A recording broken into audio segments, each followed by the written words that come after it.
형제와 여러분 안녕하세요. 오늘은 4월 27일 금요일 구원의 은혜에 대한 거룩한 응답이라는 제목으로 베드로전서 1장 8절부터 17절까지를 묵상하겠습니다. 8절 예수를 너희가 보지 못하였으나 사랑하는도다 이제도 보지 못하나 믿고 말할 수 없는 영광스러운 즐거움으로 기뻐하니 믿음의 결국 곧 영혼의 구원을 받음이라.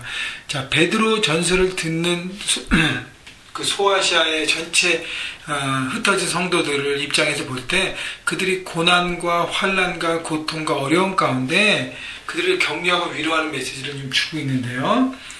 바로 예수님은 너희 안에 없지만 너희가 보지 못하였지만 여러분 이 베드로 입장에서는 예수님을 보았잖아요. 그죠? 보고 예수님과 오랜 시간을 같이 보내고 주님의 명령을 받고 마지막 사명을 붙들고 나왔습니다. 자, 그런데 나중에 예수를 믿는 사람들은 예수님을 보지 못했습니다. 그러나 그들이 즐거움과 기쁨으로 할 수 있는 것은 바로 믿음 하나라는 것이죠. 9절에 그래서 믿음의 결국 꼭 영혼의 구원을 받음이라.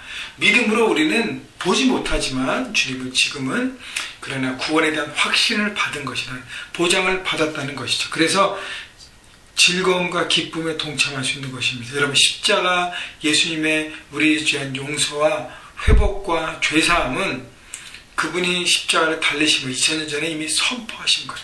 그래서 믿는 우리가 지금도 우리는 보지 못하지만 확신 가운데 우리가 기쁨으로 이 세상에 어려움들이 있지만 극복하면서 주님의 사명을 붙들고 살아갈 수 있는 것입니다. 10절 이 구원에 대하여는 너희에게 임할 은혜를 예언하던 선지자들이 연구하고 부지런히 살펴서 자기 속에 계신 그리스도의 영이 그 받으실 고난과 후에 받으실 영광을 미리 증언하여 누구를 또는 어떠한 때를 지시하는지 상고하니라. 자, 이 구원은 하나님의 갑작스러운 프로젝트와 플랜이 아니었습니다.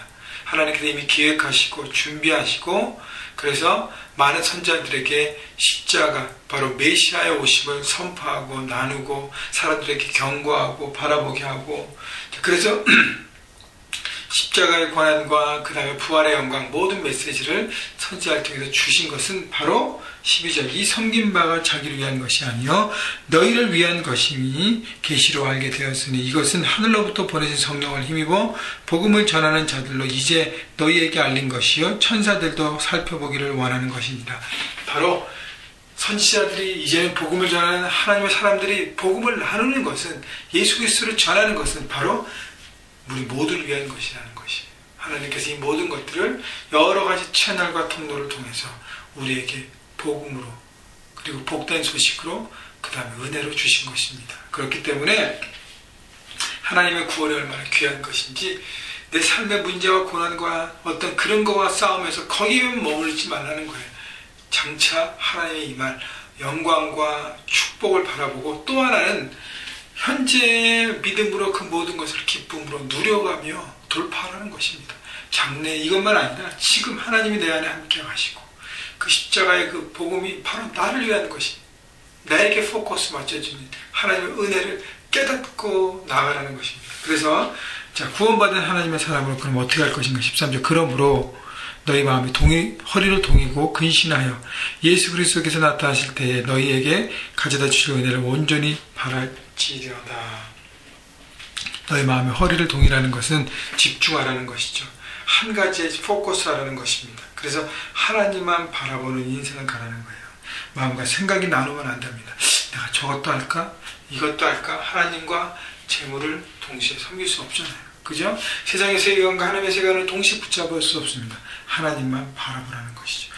내 삶에 하나님을 최우선의 삶으로 우선순위를 선택하고 온전히 그분에 나아가라는 삶, 주님만 바라보는 삶. 그래서 내 영혼이 확정되고 찬양의 고백처럼 믿음의 눈들어 주를 바라볼지 주를 바라볼 때 하나님의 능력이 우리가 네 마음에서 모든 걸 통과하는 것이죠. 14절 너희가 순종하는 자식처럼 전에 알지 못할 때 따르던 너의 사욕을 본받지 말고.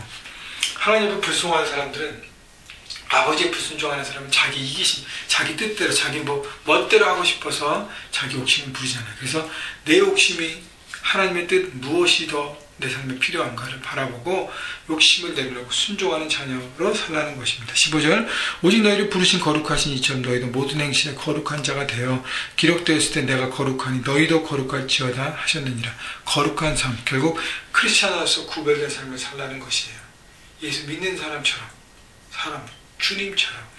주님께서 다른 것을 선택하실 수 있지만 스스로 십자가를 선택해서 낮아지셔서 인간의 몸으로 오시고 끝까지 복종하고 순종했던 것처럼 거룩한 삶을 선택해서 살라는 것입니다.